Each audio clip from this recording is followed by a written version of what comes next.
नमस्कार दोस्तों, स्वागत है आपका बेस्ट हिंदी कहानियों में। तो दोस्तों, आज की कहानी है सिंड्रेला। एक समय की बात है। सिंड्रेला नाम की एक खूबसूरत लड़की थी। वह अपनी सौतेली माँ, सौतेली बहनों के साथ रहती थी। सिंड्रेला के प्रति सौतेली माँ और सौतेली बहनों का व्यवहार बहुत ही नीच और आत्मकेंद्रित था और वे उससे घर के सारे काम करवाती थीं, जैसे घर की सफाई, खाना बनाना, कपड़े इस्त्री करना। हालांकि एक दयालु लड़की होने के नाते सिंड्रेला ने कभी जवाब नहीं दिया और चुपचाप सारा काम करती रही।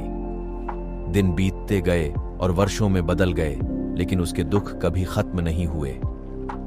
एक दिन शहर के सभी लोगों को शाही समारोह के लिए महल से निमंत्रण मिला। राजा और रानी चाहते थे कि उनका बेटा अपनी पत्नी और भावी रानी चुने, इसलिए सभी को आमंत्रित किया गया था। पत्र सिंड्रेला के घर भी पहुंच गया।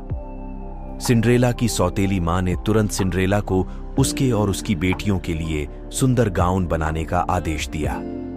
सिंड्रेला ने मन में सोचा, मैं सबके लिए सुंदर गाउन बनाऊंगी। मुझे उम्मीद है कि माँ मुझे भी अपने साथ ले जाएगी। लेकिन अंतिम दिन सौतेली माँ और सौतेली बहनों ने उसे घर पर ही छोड़ दिया। उसकी सौतेली बहनों ने चुपके से उसकी पोशाक फाड़ दी। घर में अकेली रह गई दुखी सिंड्रेला रोते हुए आसमान की ओर देखकर बोली, सपने कभी सच नहीं होते, कभी नहीं। उसी समय एक परी उसके सामने प्रकट हुई और उसने अपनी जादू की छड़ी घुमाई और सिंड्रेला की फटी हुई पोशाक को एक सुंदर गाउन में बदल दिया। उसने पास के एक कद्दू को एक विशाल घोड़ा गाड़ी में बदल दिया और 6 चूहों को 4 घोड़ों में बदल दिया और कांच की चप्पलों की एक खूबसूरत जोड़ी भी दी। सिंड्रेला ने कहा, धन्यवाद परी। परी ने उसे एक चेतावनी दी, तुम्हें आधी रात से पहले वापस आना होगा, क्योंकि उसके बाद मेरा जादू काम नहीं करेगा। आप अपने मूल रूप में वापस आ जाओगी। सिंड्रेला समारोह में शामिल होने के लिए चली गई। समारोह में सिंड्रेला को देखकर हर कोई दंग रह गया, क्योंकि वह सबसे खूबसूरत लड़की थी। जैसे ही राजकुमार की नजर उस पर पड़ी, उसे उससे प्यार हो गया।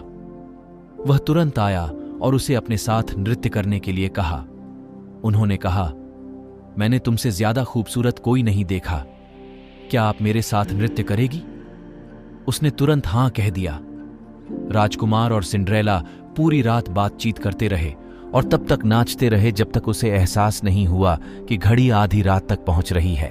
वह राजकुमार को निराश छोड़कर घर वापस चली गई। राजकुमार उसके पीछे भागा, लेकिन व्यर्थ। जब वह वापस लौट रही थी तो उसकी एक कांच की चप्पल महल की सीढ़ियों पर गिर गई। अगले दिन राजकुमार ने पूरे राज्य में उस लड़की की तलाश करने का फैसला किया जो कांच की चप्पल में फिट हो, क्योंकि वह उस लड़की से शादी करना चाहता था। सिपाहियों ने एक एक करके सभी घरों की तलाशी ली, लेकिन कोई फायदा नहीं हुआ। आखिरकार उन्होंने सिंड्रेला के घर पर दस्तक दी। अब सिंड्रेला के लिए जूता आजमाने का मौका था, जो एकदम फिट था। राजकुमार को बुलाया गया और उसने समारोह में देखे सिंड्रेला को तुरंत पहचान लिया। प्रिंस ने कहा, मैं तुम्हें हर जगह ढूंढ रहा था, अब मैं तुम्हें जाने नहीं दूंगा। क्या आप मुझसे शादी करोगी?